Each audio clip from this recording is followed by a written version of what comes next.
चंचल के बापू ना वो पैडल मारन वाली रिक्शा ले रखी थी और जमा तड़के बकते करते लिगड़ जा करदा और सान वारी करा बढ़िया करदा और सांझ तक 300 400 500 700 रुपए बनाकर लिया करदा और जमा घर बढ़िया चला रहा था। खुश थे उसके सारे घर वाले। दूसरी तरफ उसकी छोरी चंचल, उसने बीएससी कंप्लीट कर ली थी और आजकल वह कॉम्पिटिटिव एग्जाम्स की तैयारी कर रही थी, जिसकी वजह से उसने तड़के 7:30 बजे एक कोचिंग सेंटर में जाना होया करता। लेकिन आज तड़के बकते सवारी के लालच में बापू घर ते लिकड़ा था और जब वापस आया तो टाइम हो गया था लगभग 7:45 का। 7:30 बजे से 7:45 के बीच में बेचारी बाट देख दी जमा परेशान होगी और दिमाग में चाल पड़ा आज तो मैं लेट होगी, रोज मैं न्यू करके लेट हो जू हूँ और जोन सा शुरू में क्लास में मास्टर कॉन्सेप्ट समझावा है वो तो आज भी नहीं समझ पाने की और न्यू रोज के कॉन्सेप्ट छूटन लग गए, फिर तो नहीं मेरा पेपर पटदा। इतनी देर में उसका बापू आया और बोला बैठ बेटी जल्दी से, लेट हो गए हैं, चल सेंटर पर चल लेंगे फटाफट, तेरी क्लास लिखने लग रही है। छोरी बोली अगर बापू ये तो रोज का काम हो गया, अगर रोज लेट हो जो हूँ आपकी वजह से और मेरा वो कॉन्सेप्ट क्लियर नहीं होते जो शुरू में मास्टर बच्चा ना करा दे है और मैंने तो नहीं लागता मैं इन हाल्यों इन पेपर ना पढ़ पाऊंगी। बापू बोलिया कोई बात नहीं बेटा देख तेरी फीस का भी इंतजाम करना है और तड़के तड़ाक मैंने ना ये लालच आ गया था एक सवारी का और ये देख तड़के तड़ाक मैं 50 रुपए बना लाया हूँ और चल फटाफट चल बैठ कर चल लेंगे।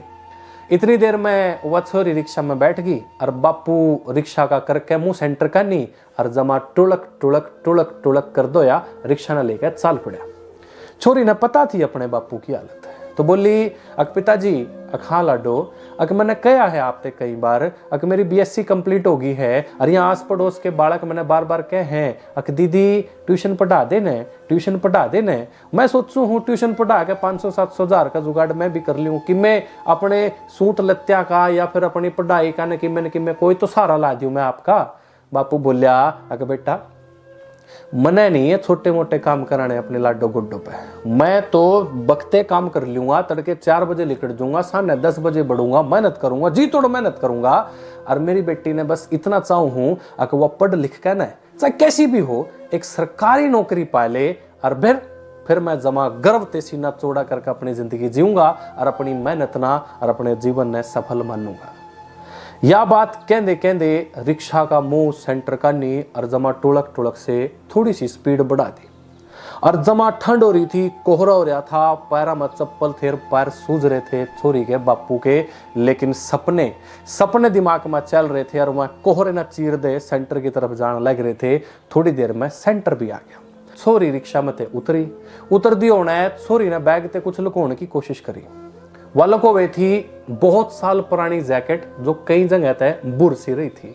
बापू ने भी देख लिया छोरी की जैकेट घनी पुरानी होगी है और इस तरह नवी लाकर देनी है तो छोरी लवे बुलाई और कहा अगला बेटा यहाँ 10 रुपए की मूंगफली ले आया हूँ तेरे खातर और जब टाइम हुआ ना तेरा खाने का तेरा लंच ब्रेक हुआ या मूंगफली खा लिए और पचकार दी होना बोलिया कोई बात नहीं बेटा मना बेरा है तेरी जैकेट पुरानी होगी है तना शर्मिंदगी सी महसूस हुआ है, कोई बात नहीं बेटा मैं तेरी नवी जैकेट ले आऊंगा अगले 2-4 दिन में। यह बात कह करके उसने छोरी विदा कर दी। रास्ते में उसने मास्टर मिल गया। मास्टर बोलिया छोरी आज भी लेट है, उस कॉन्सेप्ट ने तेरे बोर्ड के कौन समझा होगा जो क्लास में हो लिया। यह बात बापू ने भी सुन ली। धीरे धीरे मास्टर बापू लवा लिया। बापू बोलिया मास्टर जी राम राम जी जी मैं एक गरीब आदमी हूँ, मेहनत करके अपनी बेटी ने पढ़ान लिखान लग रहा हूँ और मैं चाहूँ हूँ कि मेरी बेटी एक सरकारी अफसर लग जा है, बस उसी के लिए मैं दिन रात सपने देखूँ हूँ। मेरी बेटी कई बार लेट हो जा है तो जोन सा कॉन्सेप्ट जोन सी चीज़ इसकी रह जा है मैं अपना रिक्वेस्ट करूँ हूँ कि अपनी बेटी अपनी छोटी बहन समझ के इसकी बात चीज़ दोबारा समझाया करियो। मास्टर जी बोलिया जी आप चिंता मत करो, यह सिर्फ आपकी बेटी आपके घर है, लेकिन जब ये हमारे सेंटर पर है तो यह हमारी बेटी है, हमारी बाण है, इसकी जिम्मेदारी हमारी है, हम सारे कॉन्सेप्ट इसने क्लियर कराओगे। आप न्यू करो, आप अपने काम पर जुटो और मैं भी अपने काम पर जुटूं, मैं भी क्लास में चल रहा। राम राम कह करके दोनों ने एक दूसरे से विदा ले ली। दूसरी तरफ वह छोरी अपने उस बुरी ही जैकेट ने जो 4-5 जगह ते बुर सी रही थी उसने बैग ते छुपांदी पासली सीट पर जाकर सी कुर्सी पर बैठ गई और मास्टर की बाट देखने लगी। एक हफ्ते पाछे छोरी का पेपर था, सेंटर घनी दूर आ रहा था। रिक्शा में बैठा कर छोरी ने टुड़क 4-5 घंटे के अंदर सेंटर पे ले गया।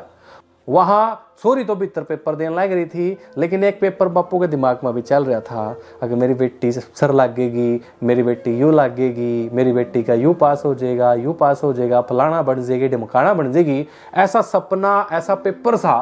बापू भी बैर धूप में बैठे बैठा देने लग रहा था। पेपर पूरा हो गया, छोरी घर आएगी, बापू फिर अपना उस रिक्शा पर तड़की 4 बजे 5 बजे निकल जाता, साना 10 बजे आंदा। पर न बापू मेहनत कर रहा था, पर न छोरी मेहनत कर रही थी। छोरी तो अपना पेपर देकर न अगले पेपर की तैयारी में जुट गई। कुछ एक दिन बाद रिजल्ट आ गया। बापू ने पता नहीं था कि रिजल्ट आ गया। एक दिन वो एक सवारी ने लेकर जाने लग रहा था। वो सवारी बोली, अगर रिक्शावाले भाई साहब, हाँ जी, आज फलाने पेपर का रिजल्ट आ गया है और मैंने सुना है तेरी छोरी अफसर लाग गई है। यह सुन दे ही चंचल के पापे की तो आंख पैंट गई। उन सवारी ने उसके गंतव्य स्थान पर छोड़ के न वो तो बाजा बाजा आफता आफता अपने घर गया। घर में आगे बढ़न दिया वो ना, घर में तो भीड़ लग रही थी, कदे कोई आ रहा, कदे कोई आ रहा, कोई बधाई का तांता लग रहा था। सारे कांधे पे हाथ मार का कहते शाबाश बेटा शाबाश। और दूसरी तरफ थे कोई फलाना मीडिया वाला आ रहा था, कोई फलाना मीडिया वाला आ रहा था, कोई उसकी माँ ने पूछने लग रहा था, कोई उसके भाई ने पूछने लग रहा था, कोई उस रसोई ने दिखाने लग रहा था, देखो इस रसोई में बैठ कर यह खाना बनाया करती, यहाँ बैठ कर यह खाना खाया करती, देखो जी इनकी छत टपकन वाली हो रही है, इनकी छत टप क्या है, कितनी मेहनत करी है इस रिक्शा चलाने वाली की बेटी ने, बहुत गजब की बात होगी है। और या तो जमा इंस्पिरेशनल घटना है। जब बापू अंदर घुसा तो कैमरा बापू का नहीं, ये देखिए ये है वो रिक्शा वाले जिन्होंने कड़ी मेहनत करके अपनी बेटी को पढ़ाया है और आज उनकी बिटिया अफसर बिटिया बन गई है। दोस्तों, ये सच्चाई है। असफलता के उस दौर में या संघर्ष के उस दौर में किसी ने नहीं बेरा था, न समाज वाले ने, न दूसरे लोग हैं, न मीडिया वाले ने। और कितने संघर्ष के गिल है उसका बापू अपनी छोरी न पढ़ाने लग रहा। लेकिन जैसे ही छोरी की सरकारी नौकरी लागी, या यूं कह लो जैसे ही छोरी पैरा पा खड़ी हुई, सफल हुई, तो बधाई वाला का तांता लग गया है। यह सच्चाई है, या कड़वी सच्चाई है दोस्तों। कदे अखबार में पढ़ा करता उसका बापू, फलाने गरीब आदमी की बेटी अफसर लागी है, फलाने गरीब आदमी की बेटी अफसर लागी है। और आज उस रिक्शावाले की बेटी खुद अफसर लागी है। आंख्या में अंजू और पर न छोरी ने भी अपने बापू के में छाले भरे हाथ चूम लिए और बापू भी बिफर गया। बिफरे पाछा छोरी भी अपनी छाती खिला ली। छोरी अपनी ड्यूटी पर चाल पड़ी और स्वाभिमानी होया कराई से बापू, वो भी अपनी ड्यूटी पर चाल पड़ा। वह अफसरगिरी कर है और बापू जमीन से जुड़ा बंदा है, आज भी रिक्शा चलावा है। राम राम दोस्तों, उम्मीद है कि इस कहानी से आपने बहुत कुछ सीखना मिला होगा और जो सीखा है कमेंट बॉक्स में जरूर बता दियो। इसके अलावा जब हम चाहो हो अंग्रेजी में बातचीत करना तो स्क्रीन पर कॉन्टेक्ट नंबर है मेरा, आप व्हाट्सएप कर सकते हो या फिर डायरेक्ट कॉल करके पूछ सकते हो कि बैच की टाइमिंग क्या है। घर बैठ के लाइव क्लासेस के थ्रू आप इंग्लिश बोलना सीख सकते हैं। ठीक है जी, इस वीडियो में इतना ही। फिर मिलता हूं किसी और वीडियो में किसी और खास संदेश के गिल्ला। तब तक के लिए राम राम साराना।